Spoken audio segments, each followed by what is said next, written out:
দীর্ঘ ৫০ বছর আড়ালে থাকার পর প্রকাশ্যে বীর মুক্তিযোদ্ধা লেফটেন্যান্ট কর্নেল শরীফুল হক ডালিম। রোববার রাত ৯টায় প্রবাসী সাংবাদিক ইলিয়াস হোসেনের ইউটিউব চ্যানেলে লাইভ টকশোতে কথা বলেছেন দীর্ঘদিন আড়ালে থাকা মেজর শরীফুল হক ডালিম।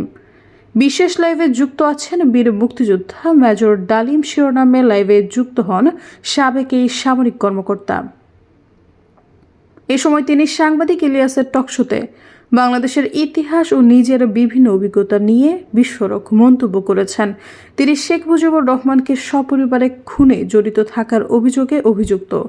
রোববার লাইভে এসে ৫০ বছরের সব প্রশ্নের উত্তর দিয়েছেন তিনি। লাইভে তার জীবনের গুরুত্বপূর্ণ অধ্যায়গুলো, বাংলাদেশের মহান মুক্তিযুদ্ধের ইতিহাস ও ৭৫-এর ১৫ আগস্টের নেপথ্যের ইতিহাস তুলে ধরেন। এতে ইলিয়াসের নিজের ইউটিউব চ্যানেলে প্রচারিত টকশোটি মুহূর্তেই ভাইরাল হয়। সাক্ষাৎকারটি ৮ লক্ষাধিক দর্শক একযোগে উপভোগ করেন। ইউটিউব প্ল্যাটফর্মে এই ধরনের কোনো অনুষ্ঠানের ক্ষেত্রে এটি নজিরবিহীন ঘটনা বলে জানা গেছে। আলোচনার শুরুতেই ইলিয়াস হোসেন বলেন, আমাদের জাতির সূর্য সন্তান, যিনি ২০২৪ সালের আন্দোলন দেখেছেন, ১৯৭৫ সালে জাতিকে সফলভাবে এনে দিয়েছেন, যে কারণে আপনাকে আমরা মেজর ডালিম হিসেবে ডাকতে স্বাচ্ছন্দ্য বোধ করি। আপনি জাতিকে অ্যাড্রেস করতে পারেন।